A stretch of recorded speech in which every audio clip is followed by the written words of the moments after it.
Bonjour à tous, aujourd'hui je profite de faire la Manche pour la troisième fois aujourd'hui, pour la troisième journée, pour vous faire une petite vidéo sur ce qu'est la Manche en tant que sans-abri.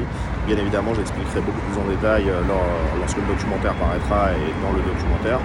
Mais voilà, juste les quelques petites règles de base à connaître lorsqu'on fait la Manche en tant que sans-abri. Aujourd'hui, moi je fais la Manche seul. Johan est un peu plus loin, on est sur les Champs-Élysées actuellement. Johan est un peu plus loin à la banque BNP et moi je suis ici à côté de Unisex pour ceux qui connaissent. Hier, malheureusement, la Manche n'a pas été très fructueuse. On a eu seulement 13 €, sachant qu'on est deux, donc il faut diviser par deux. Donc on a eu à peine de quoi se nourrir hier. J'ai très faim, je fais, pour ceux qui ne le savent pas, 1m87, 105 kg. Donc autant vous dire que 2 bouts de pain et un fromage, c'est très compliqué pour moi. Donc pour la Manche c'est très simple et assez complexe en réalité parce qu'il y a beaucoup de normes. La Manche c'est très codifié, il y a beaucoup de normes, il y a beaucoup de règles à connaître.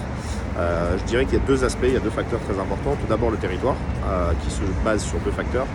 Les territoires c'est simple, on ne peut pas faire la Manche où on veut. Tout d'abord il y a l'ancienneté. Donc déjà les magasins n'acceptent pas tout ce qui est forcément un sans-abri devant leur devanture. Donc il y a des endroits où on peut faire la Manche. La priorité aux plus anciens.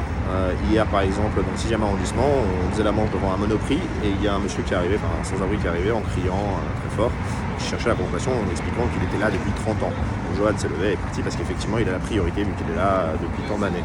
Le deuxième facteur, je dirais qu'il est ethnico-culturel, ou plutôt même ethnique tout simplement.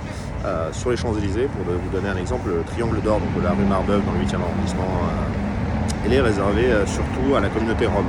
Donc c'est surtout les Roms qui font la Manche là-bas, c'est leur territoire, il n'y a aucun autre sans-abri qui fait la Manche là-bas. Donc voilà, c'est essentiellement les Roms qui font la Manche là-bas. Voilà, c'est très codifié en réalité. Il y a aussi les horaires ont une très grande importance, c'est 8h, 21h. Donc ça prend énormément de temps dans la journée d'un sans-abri, mais c'est normal, c'est aussi leur principale source de revenus. Moi j'ai de la chance d'être avec Johan qui ne boit pas et qui ne se drogue pas, je le rappelle. Donc tout l'argent qu'il collecte grâce à la Manche, c'est pour soit se payer de la nourriture, soit se payer une chambre d'hôtel qui coûte à peu près 35 € lorsqu'il arrive à accumuler suffisamment d'argent. Donc tous les soirs, s'il n'a pas mangé, Johan s'achète de la nourriture. Et s'il a réussi ou s'il a eu des dons de nourriture, il économise pour pouvoir se payer un toit le temps d'une nuit.